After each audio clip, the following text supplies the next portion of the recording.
May kanya-kanya tayong paraan sa pagdadala ng problema. May iba na matatag na hinaharap ang lahat ng pagsubok na ibinabato sa kanya at meron din naman na agad na sumusuko. At may iba na kapag pakaramdam nila ay wala ng solusyon, ang kanilang problema ay may nagagawa silang bagay na sa huli ay kanilang pinagsisisihan. Ngunit paano kung ang pagtakas mo sa iyong pasanin ay siyang maging tulay upang mamulat ka sa mundo ng kababalaghan? Masasabi mo ba na isa itong regalo o isang sumpa? Dear Papa Dudut, good day po sa inyo Papa Dudut. Itago niyo na lamang po ako sa pangalan na Miracle. Isa ako sa mga masugid ninyong listeners at palaging nakabang sa mga bago mong upload. Ang kwento ko po ay medyo maselan lalo na sa mga taong may pinagdadaanan sa buhay. Inaamin ko na dati akong mahina pagdating sa problema noon. Mabilis akong panghinaan ng loob at pakiramdam ko Papa Dudut ay palagi akong mag-isa. Lumaki ako sa isang pamilya na nahihiya kaming sabihin sa mga magulang namin kung ano ang nasa loob namin. Hindi kasi ako naging close sa mama at papa ko kaya kapag meron akong problema ay sinosolo ko na lamang o kaya ay sa mga malalapit na kaibigan ako nagsasabi. Nang makatapos ako ng college at nagkaroon ng trabaho ay naging independent na kaagad ako. Dahil nga sa gusto ko ay palaging mag-isa ay ninanais kong umalis sa bahay namin at mabuhay ng ako lamang at walang inaasahang ibang tao. Sa umpisa ay pahirapan ako sa pagiging independent ko. May mga pagkakataon pa nga na parang gusto ko nang bumalik sa amin kasi pakiramdam ko ay hindi ko pala kaya. Mahirap na mag-isa ako sa apartment at ako ang gumagawa ng lahat. Pati ang pagbabudget sa pera ko ay naging problema ko rin noon. Tinibayan ko ang aking loob at tiniis ko na huwag umuwi sa amin. Hanggang sa pagtagal ay nasanay na rin ako sa pagiging independent ay napakaraming bagay ang aking natutunan. Marami rin akong nakilalang tao sa trabaho, ang iba ay naging kaibigan ko pa. Hanggang sa may isang lalaki na nanligaw sa akin sa Facebook. Si Rainier. Inad niya ako noong una at inaccept ko siya at agad siyang nagchat sa akin para makipagkilala. Nung una akala ko ay poser siya kasi may itsura siya at malakas ang dating niya. Kahit sa picture lang. Hindi ko siya masyadong pinapansin noong una kasi nga ang nasa isipan ko ay poser siya. Pero sobrang kulit niya Papa Dudut. Araw-araw siyang nagchat-chat sa akin kahit napakatagal kong mag-reply sa kanya. Hanggang isang araw ay niyaya niya akong makipag-meet sa kanya at naisip ko na dapat siguro ako makipagkita kay Rainier para magkaroon na ng sagot kung poser ba siya o hindi. Para malaman ko na rin ang katotohanan. Sa pagkikita namin ni Rainier sa personal ay doon ko nalaman na hindi siya poser Papa Dudut. Kung ano ang picture na nakalagay sa social media account niya ay ganoon din siya sa totoong buhay. At dahil sa napatunayan kong hindi naman pala siya poser ay doon na ako nagsimulang bigyan siya ng chance na maging magkaibigan kaming dalawa. Madalas na ako nag-reply sa chat niya sa akin at kung minsan ay nakakapag-video call pa kami. Very consistent si Rainier sa pakikipag-usap sa akin. Walang araw na lumipas na hindi siya nakakalimot na kumustahin ako. Nasundan pa ang unang beses naming pagkikita nang mag-showing ang isang movie na nabanggit ko sa kanya na gusto kong panoorin. Hanggang isang araw ay bigla na lamang siyang hindi nagparamdam sa akin Papa Dudut. Sa simula ay inisip ko na baka busy lamang siya pero umabot na ng 1 week ay wala pa rin siyang paramdam. Doon ako nakaramdam ng lungkot at kung ano-ano na ang pumasok sa isipan ko. Baka nagsawa na si Rainier sa akin o kaya ay may nasabi ako na hindi niya nagustuhan. O baka may nakita o nalaman siya sa akin tapos ay na-turn off siya sa akin Papa Dudut. Hindi na ako nakatiis. Gusto ko talagang malaman kung bakit bigla na lang tumigil si Rainier sa pakikipag-communicate sa akin. Medyo naging desperada ako nang pinuntahan ko siya sa pinagtatrabahuhan niya, Papa Dudut. Itinanong ko sa guard doon kung kilala niya si Rainier at nang sabihin ng guard na oo ay sunod kong tinanong ay kung pumasok ba ito sa araw na yon. Nang malaman ko sa guard na pumasok si Rainier ay matyaga ako naghintay sa labas ng workplace niya. Hanggang sa nakita ko na siyang lumabas, Papa Dudut. Sinalubong ko si Rainier at nagulat siya nang makita niya ako. Anong ginagawa mo rito, Miracle? Na-surprise naman ako sa iyo. Hindi makapaniwalang wika ni Rainier. Hindi ko muna sinagot ang tanong niya at inaya ko siya na baka pwedeng kumain kami kasi gutom na ako ng time na yon. At pumayag naman si Rainier. Nang nasa restaurant na kaming dalawa ay doon ko na sinabi sa kanya ang nasa loob ko. Gusto ko sanang malaman kung bakit bigla ka na lang hindi nagparamdam sa akin. May nasabi ba ako na hindi mo nagustuhan? Gusto ko lang malaman, ang nahihiyang tanong ko. To be honest, wala ka nasabi. Naramdaman ko kasi na parang hindi ka interesado sa akin. Parang kaibigan lang ang tingin mo sa akin. Bakit, namiss mo ba ako? Ang tura ni Rainier. Malamang mamimiss kita. Bigla ka na lang hindi nagparamdam ng walang sabi-sabi. Saka paano mo naman nasabi na hanggang friends lang ang tingin ko sa'yo? Hindi mo pa nga ako tinatanong. Wika ko. Bakit, Miracle? Ano ba ang tingin mo sa akin? Sa totoo lang ay gusto kita. Siguro naman ramdam mo na yon nang magkakilala tayo, pag-amin pa ni Rainier. Sa takot ko na baka forever nang hindi magparamdam si Rainier sa akin kapag nagpakipot pa ako ay inamin ko na rin sa kanya na may gusto ako sa kanya. Kaya sa gabing yon ay naging kami na, Papa Dudut.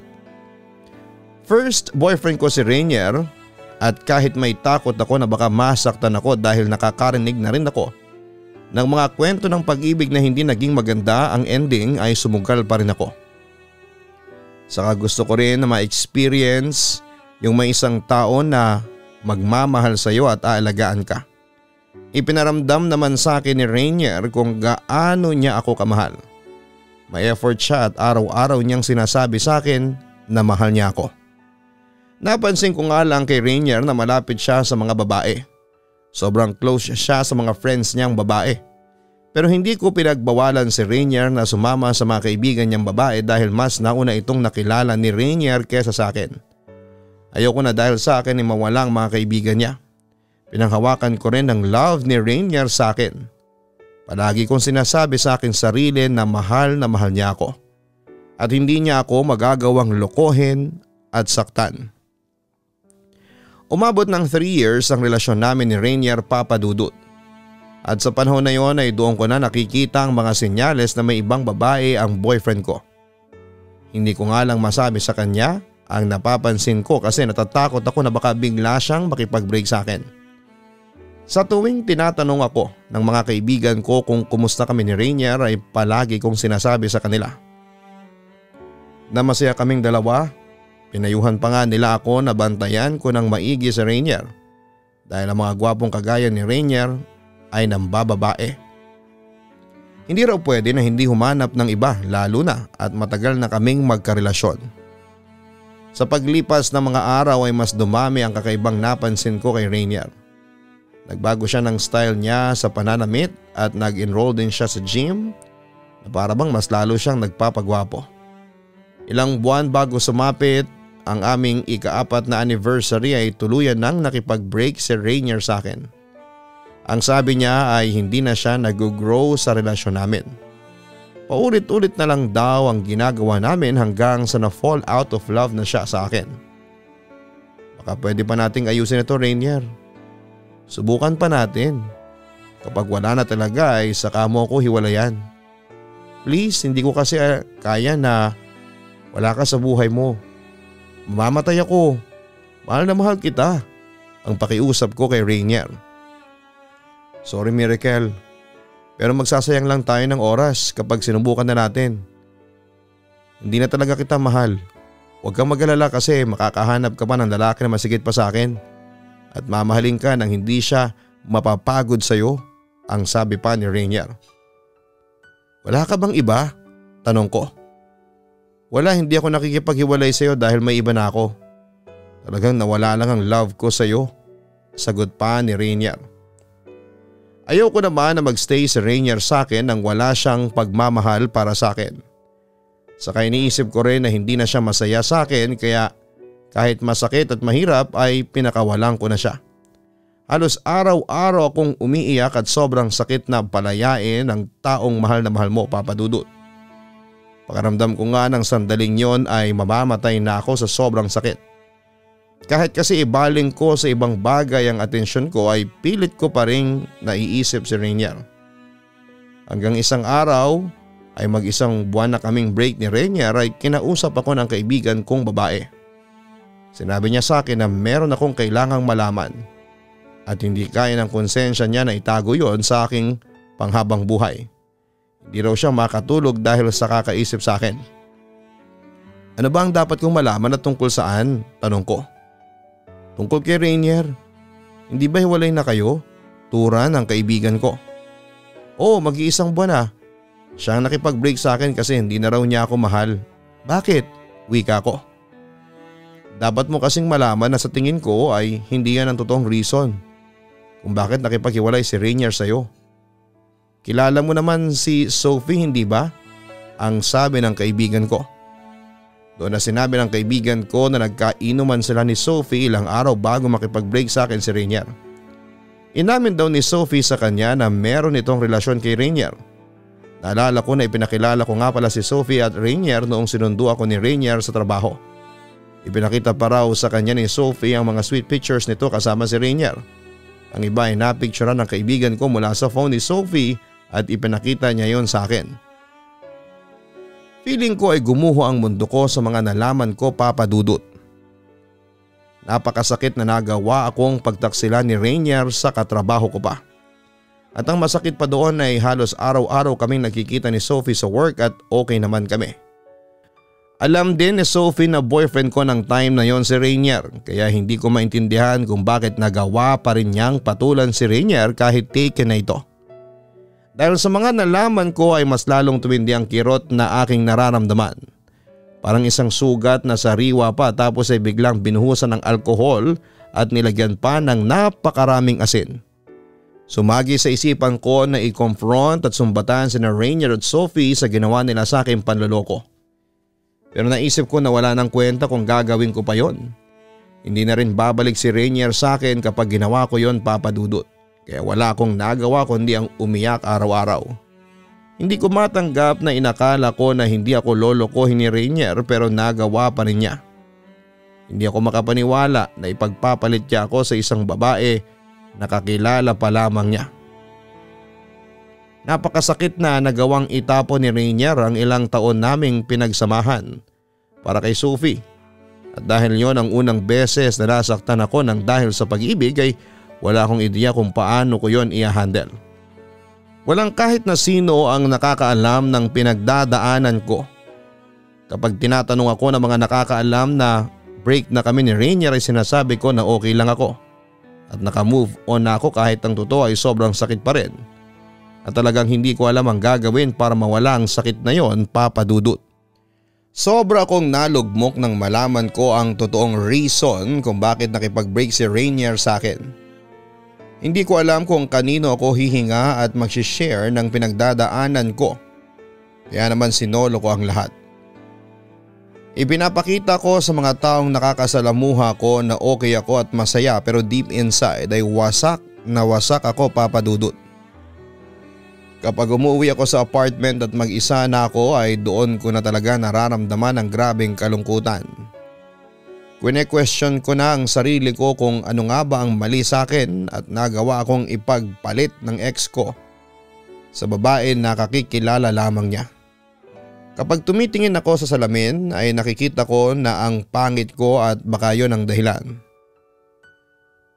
Baka mas nagagandahan si Rainier kay Sophie kasi hindi naman ako pala ayos at palaging nagmi-makeup. Hanggang sa tuluyan na akong tinalo ng aking kalungkutan. Madaling araw na noon, nakahiga ako sa aking kama habang umiiyak at nakatulala. Napakaraming thoughts ang naglalaban-laban sa utak ko. Bigla ko na lamang naisipan na magpatiwakal dahil pakiramdam ko.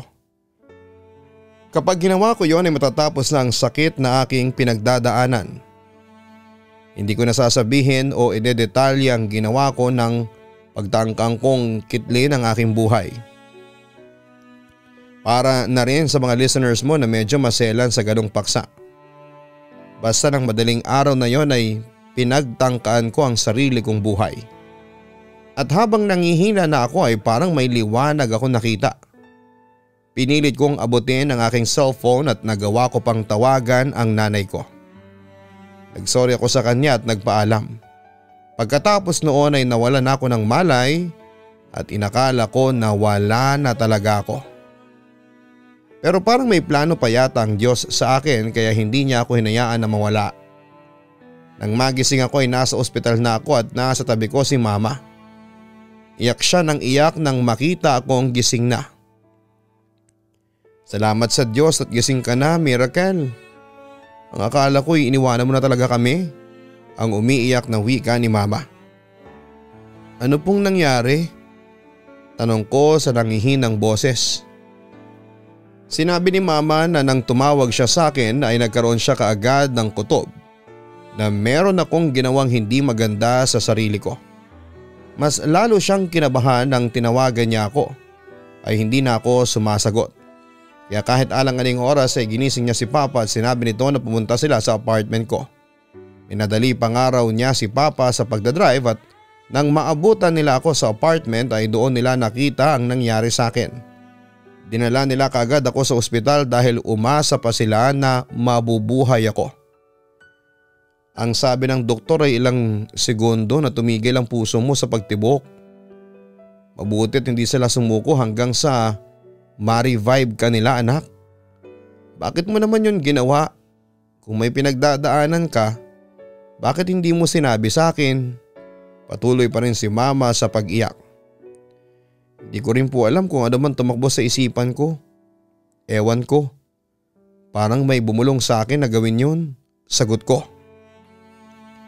Doon ko na feel ang sobrang pag-aalala ni mama sa akin, Papa Dudut. Sinabi pa niya na sisiguraduhin niya na hindi ko na ulit yon gagawin. Kaya nang makalabas ako sa ospital ay nag-decide siyang huwag muna akong magtrabaho at doon muna ako sa amin habang hindi pa ako okay. Hindi raw siya papayag na maging mag-isa ako at hindi ako nababantayan. Kahit nag-promise ako sa kanya na hindi ko na yun uulitin dahil pinagsisihan ko na. Ang ginawa kong yon ay hindi pa rin siya pumayag na hindi nila ako mabantayan. Alam ko na concern lang si mama sa akin kaya ganon ang gusto niyang mangyari. Kaya sa huli ay pumayag na rin ako. Nag-resign ako sa aking trabaho at umuwi na ako sa bahay namin para doon na muna ulit ako. Wala rin kasi akong tiwala sa sarili ko. Baka kapag mag-isa ako ay maisipan ko ulit yung gawin at baka kapag naulit ay magtagumpay na ako. Aaminin ko na hindi pa rin kasi ako okay ng panahon na yon at masakit pa rin ang lahat ng mga nangyari. Naisip ko rin na mas okay kung lalayo ako kina Rainier at Sophie para mabilis ako makapag-move on. Pagkakataon ko na yon para muling ayusin ang aking sarili at bumangon sa tulong ng aking pamilya. Wala akong kaalam-alam na yun na pala ang simula ng malaking pagbabago sa aking buhay. Dahil matapos kong makaligtas mula sa kamatayan ay nagsimula na rin akong makakita at makaramdam ng kakaibang bagay sa aking paligid. Noon ay mag-isa ako sa aking kwarto pero nang bumalik ako roon ay sinamahan ako ni mama. Magkatabi na kaming natutulog para mas mabantayan niya ako. Palagi niya rin akong kinakausap at sinasabi niya sa akin na kapag nakakaramdam ako ng lungkot ay sabihin ko sa kanya, "Anak, ano ba talaga ang dahilan kung bakit mo yung ginawa?" Minsan ay tanong sa akin ni mama. Hindi ko pa kasi sinabi sa kanya ang dahilan ko, Papa Dudut. Nahihiya ako na baka husgahan niya ako o kaya ay sabihin niya na napakababaw ng dahilan ko para gustuhin kong mawala na sa mundong ito. Nahihiya po akong sabihin, ma. Wika ko. Di ba ang sabi ko sa iyo ay hindi ka na dapat mahiya sa akin? Nanay mo ako, Miracle. Uunawain kita kahit ano pang dahilan mo. Makikinig ako sa iyo nang walang panghuhusga, anak. Gusto ko ring malaman mo para mas maunawaan at mapayuhan kita ng maayos. Sambit pa ni mama. Sa pagkakataon na yon ay hindi ko na ipinagkait kay mama ang katotohanan. Sinabi ko sa kanya na sobra akong nasaktan dahil sa niloko ako ng ex-boyfriend ko sa katrabaho ko na kakapakilala pa lamang nito. Ang sabi ko pa nga ay alam kong mababaw ang dahilan ko kaya nagsisisi ako na pinagtangkaan ko ang sarili kong buhay. Pero ang sabi ni mama ay hindi yon mababaw kung para sa akin ay malalim yon. Basta huwag daw akong mag-alala kasi kapag wala na ang sakit ay makakatagpo pa rin ako ng lalaki na mamahalin ako at hindi ako lolokohin. Isang gabi habang natutulog ako ay bigla akong nagising sa dahilan na hindi ko alam. Pagkamulat ko ay meron ako nakitang babae na nakatayo sa isang sulok ng aking kwarto. Nakatalikod siya kaya hindi ko makita kung sino siya. Dagdag pa na madilim noon, Papa Dudut. Ang unang pumasok sa isipan ko ay si mama ang babae na yon kaya tinawag ko siya. Mama, anong ginagawa mo dyan? Tanong ko. Pero hindi ito sumagot. Nagulat ako nang may biglang gumalaw sa tabi ko at pagtingin ko ay nakita ko si mama na nakahiga sa tabi ko. Tinanong niya ako kung sino ang kausap ko. Nagtaka ako dahil pagtingin ko sa kinakaroonan ng babae ay wala na ito, Papa Dudut. Hindi ko tuloy masabi kay mama na may nakita akong babae sa isang sulok at baka naman namamalik mata lamang ako. Ang sabi ko ay siya ang kausap ko at ginising ko siya kasi magpapasama ako sa pagkuha ng tubig sa may kusina. Hindi pa yon ang huling beses na nakita ko ang babae. Kahit umaga at maliwanag ay nakikita ko siya pero agad din siyang nawawala. Kagaya ng habang nanonood ako ng TV sa may sala, napatingin ako sa kwarto ko. Nakabukas kasi ang pinto noon ng kaunti at nagtayuan ang balahibo ko. Nang nakita ko na naman ang babaeng yon na nakasilip. Malaki ang mga mata niya at alam ko na sa akin siya nakatingin. Hindi ko naman mawarian kung galit ba siya o kung ano. Basta nakatingin lamang siya ng diretso sa akin. Hindi ako nakagalaw kasi alam ko na hindi yon miyembro ng aking pamilya. Nang tawagin ko si mama ay biglang umalis yung babae sa pagkakasilip. Nang dumating si mama ay agad kong sinabi na parang may tao sa kwarto ko. Sinamahan ko si mama sa pag-check sa kwarto pero wala namang kaming nakitang ibang tao. Sigurado ka ba sa nakita mo, Miracle?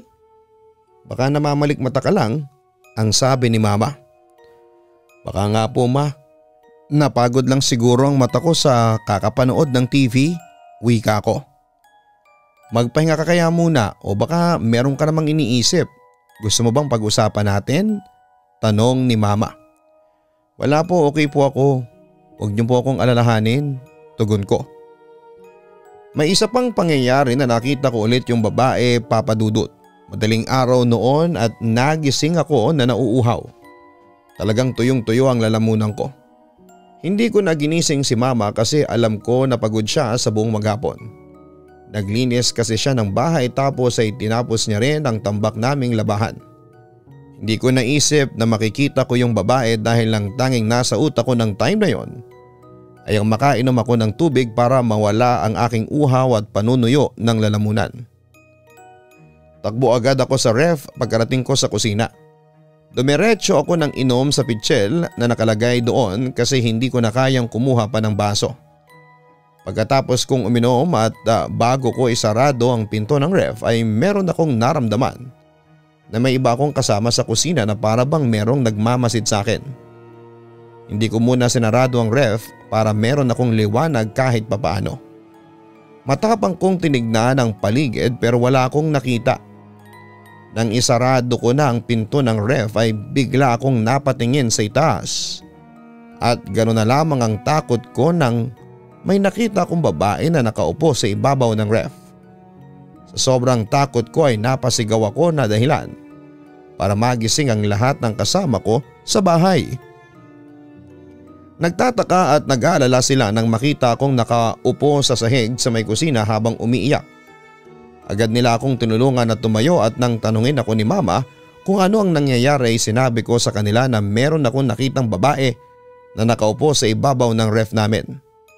Naramdaman ko na hindi sila naniniwala sa akin base sa pananahimik nila. Ang ginawa lang ni mama ay dinala niya ako sa kwarto namin at kinausap niya ako ng kaming dalawa lang, Papa Dudut. Ano bang nangyayari sa iyo, Miracle? Meron ka bang hindi sinasabi sa akin o sa amin? May pag-aalalang tanong ni mama. May nakita po talaga akong babae sa ibabaw ng ref. Siya rin yung nakita ko dito sa kwarto, mama. Meron po bang multo sa bahay? Ang nanginginig kong sabi. Walang multo dito, Miracle. Wala pa kayong magkakapatid dito sa bahay ay wala namang kaming nararamdaman na kakaiba ng papa mo. Pinabless din namin itong bahay noong matapos itong maitayo. Kaya imposible na may multo sa bahay natin. Sagot pa ni mama. Pero bakit may nakikita akong babae? Alam ko po na hindi siya tao. Multo siya. Ilang beses ko na siyang nakikita dito sa bahay, ma. Natatakot ako sa kanya. Giit ko. Sinabi sa akin ni mama na baka epekto yon ng labis kong pag-iisip kaya kung ano-ano ang mga nakikita ko. Naapektuhan na raw siguro ang aking paningin dahil doon kaya pinayuhan niya ako na hanggat maaari ay iwasan ko ang pag-iisip ng mga negatibong bagay. Palagi naman daw siyang nasa bahay at kapag sa tingin ko ay kailangan ko ng kausap ay lumapit lang daw ako sa kanya. Kung minsan daw kasi ay sinasarili ko pa rin ang problema. Kahit pa ulit-ulit niyang sinasabi na handa siyang makinig sa akin. Hindi ko alam pero naisip ko na baka iniisip ni mama na nasisiraan ako ng katinuan. Kaya nakakakita ako ng hindi nila nakikita. Natakot ako na baka nga imahinasyon ko lamang yung babae at hindi talaga siya isang multo. Kaya simula ng pag-uusap namin yon ng nanay ko ay nagkaroon ako ng takot na magsabi sa kanila ng nakikita kong hindi normal. At baka mas lalo silang makumbinse na nawawala na ako sa tamang katinuan. Ayokong dalhin nila ako sa ospital para gamutin. Simula rin noon ay sinikap kong huwag nang mag-isip ng mga hindi magagandang bagay at nag-focus na lamang ako sa paglimot sa ginawa sa akin ni Rainier. Pinag-aralan ko kung paano hindi magkaroon ng negative thoughts, Papa Dudut. Kapag alam ko na mapapaisip ako ng ganon ay ibinabaling ko sa ibang bagay ang aking utak.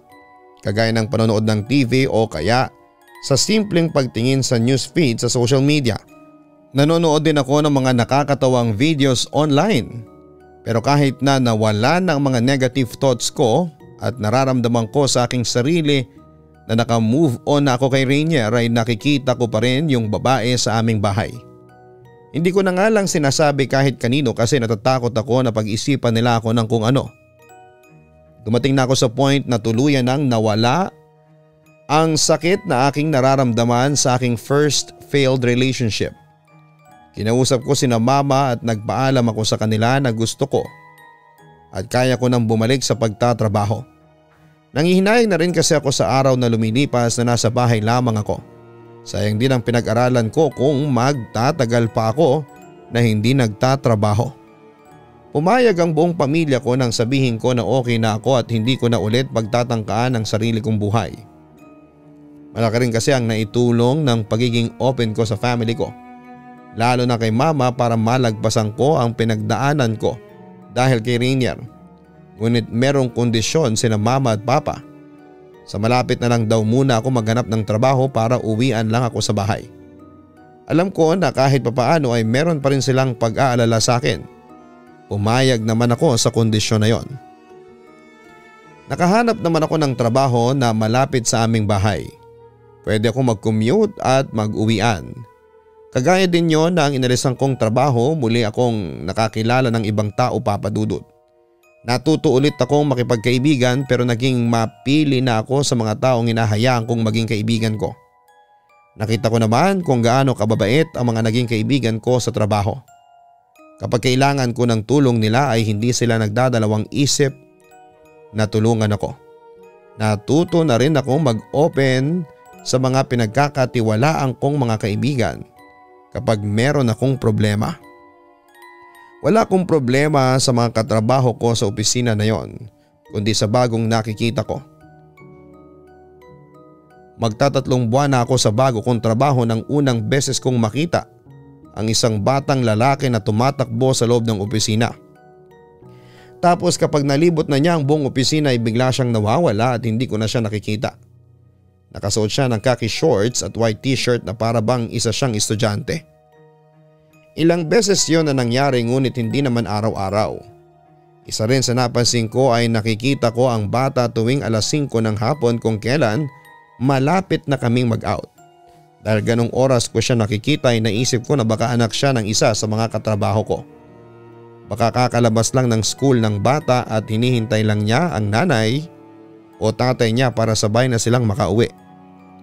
Dahil sa natutuwa ako sa batang lalaki na yon ay bumili ako ng laruan na truck at robot nang magpunta kami ni mama sa palengke. Gusto ko kasing ibigay yon sa bata para hindi na siya tumatakbo sa opisina namin. Para meron na siyang pagkakabalahang laruan, Papa Dudut. Pagdating ko sa opisina namin ay tinanong ko kay Michelle.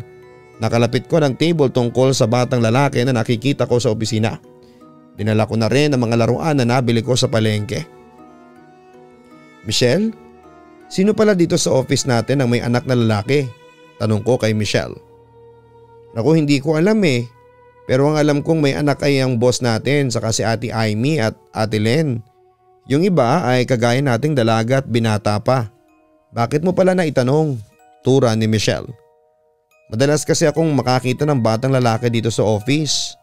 Parang nakasuot siya ng school uniform. Tumatakbo pa nga siya sa buong office tapos biglang nawawala. Kaya nga naisip kong ibili siya ng toys para hindi na siya tumatakbo. Baka kasi maaksidente siya. Wika ko.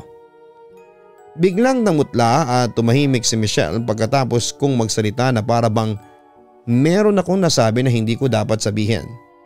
Nagtaka ako sa reaksyon niya. Kaya nagtanong ako sa kanya kung bakit parang hindi na siya nakapagsalita pa. Mas lalo ako nagtaka nang sabihin niya sa akin na mamayang pagka-out at kapag nasa labas na kami ng opisina niya sasabihin.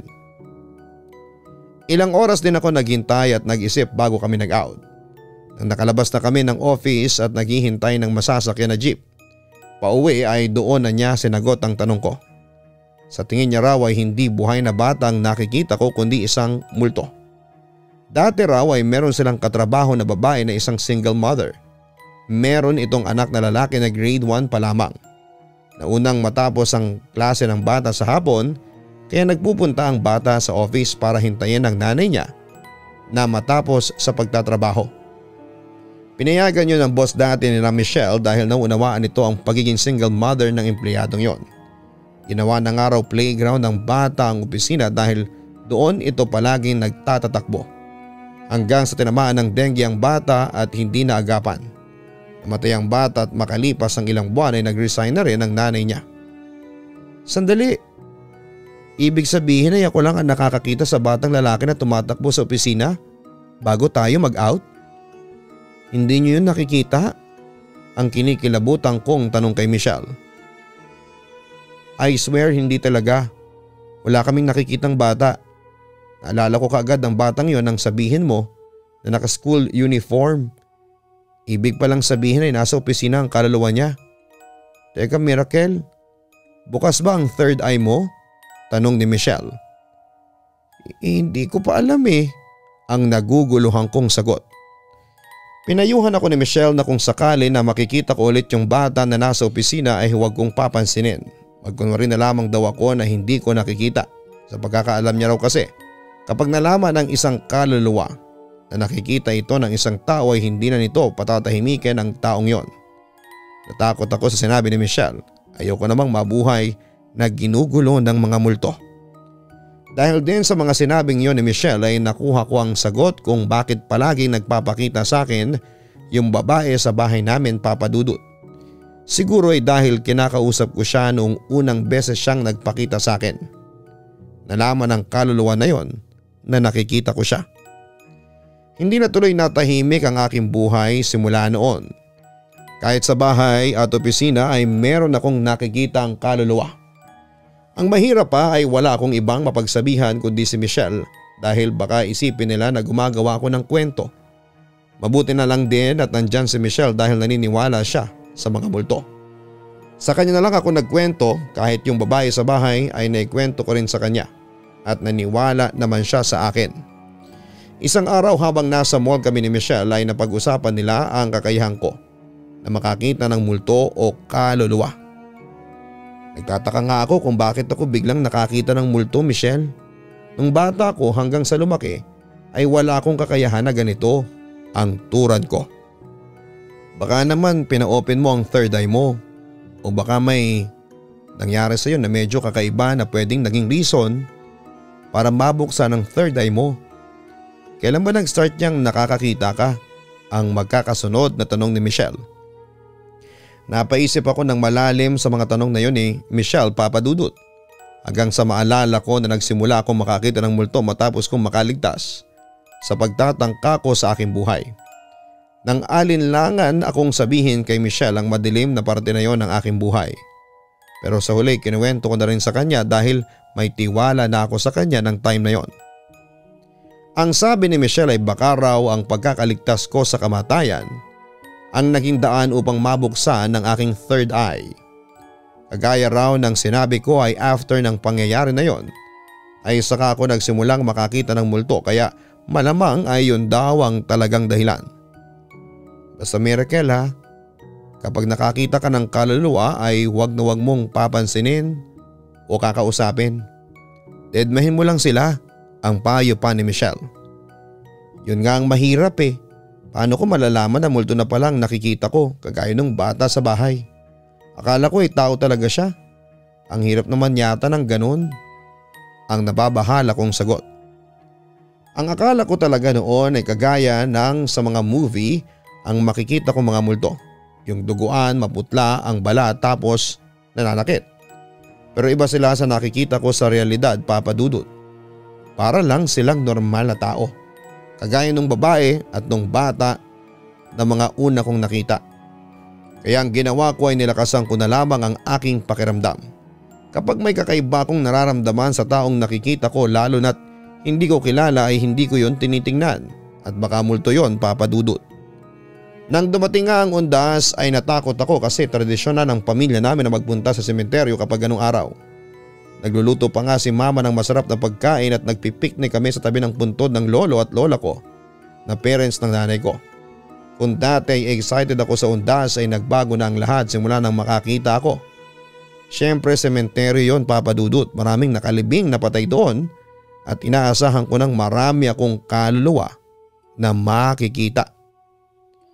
Miracle, bakit hindi ka pa nagbibihis? Paalis na tayo, pupunta tayo ng sementeryo. Mag-asikaso ka na para sabay-sabay na tayo. Sabi sa akin ni mama nang makita niya ako na nakahiga pa sa aking kwarto. Hindi po muna ako sasama, ma. Tinatamad po ako katwiran ko. Aba hindi po pwede, sige ka. Baka kapag hindi mo dinalaw ang lolo't lola mo sa sementeryo silang dumalaw sa iyo dito sa bahay. Pananakot pa ni mama. Napatayo kaagad ako sa mga sinabi ni mama. Ayoko naman napuntahan ako ni na lolo at lola. Kaya kahit natakot ako magpunta ng sementeryo ay sumama pa rin ako kina mama. Nang nasa sementeryo na kami ay halos hindi ako tumingin sa mga nakakasalubong ko. Nang maglatag si mama ng banig ay inalatag na ang mga pagkain ay kumain na lamang ako at ang talagang tinitingnan ko lamang ay ang aking pamilya. Hanggang sa may lumapit sa amin na isang lalaki na madungis at sira-sira ang mga damit. Malungkot ang mukha niya at halatang nanghihina. Ang una kong naisip ay isa siyang multo tapos baka namatay siya nang masagasaan siya kasi sira-sira ang damit niya. Talagang nagtaasan ang balahibo ko sa kanya, Papa Dudut. May multo?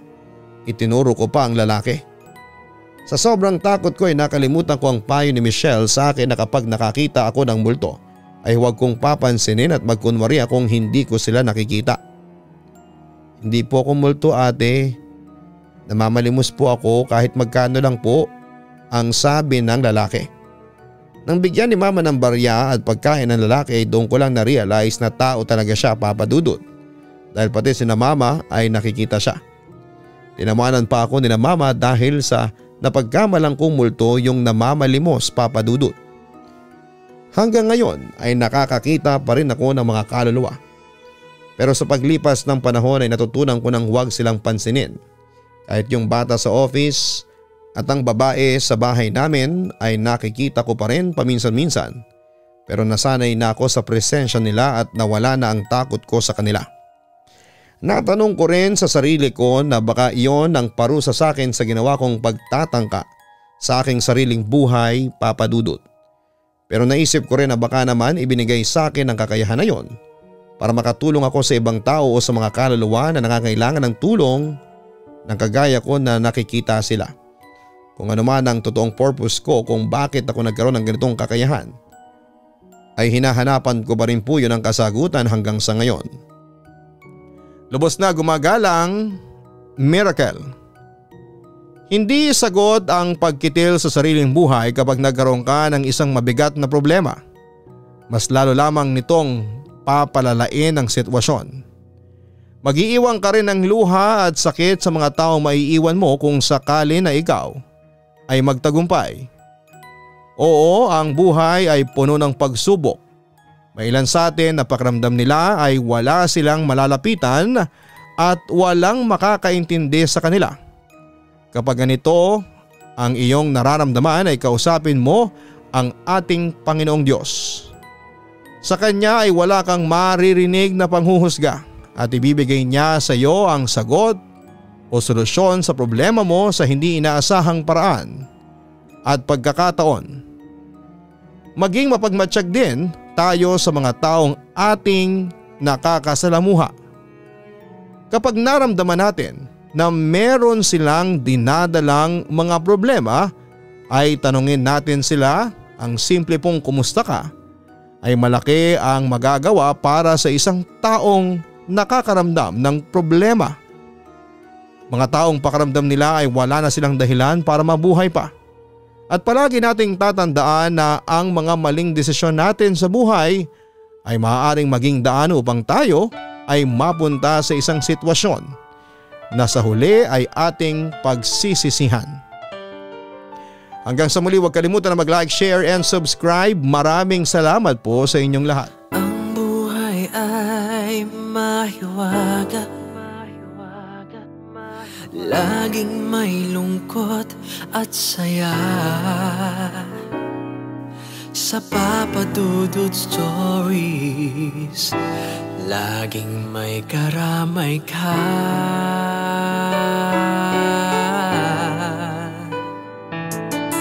Mga problemang kay bigat,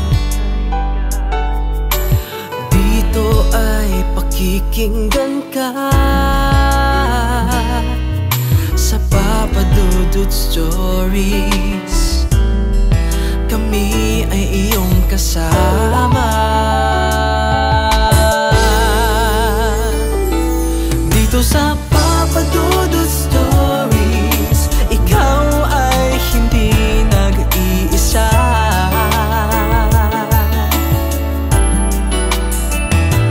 Dito sa Papa Dudut Stories, may nagmamahal sa'yo. Papa Dudut Stories, Papa Dudut Stories,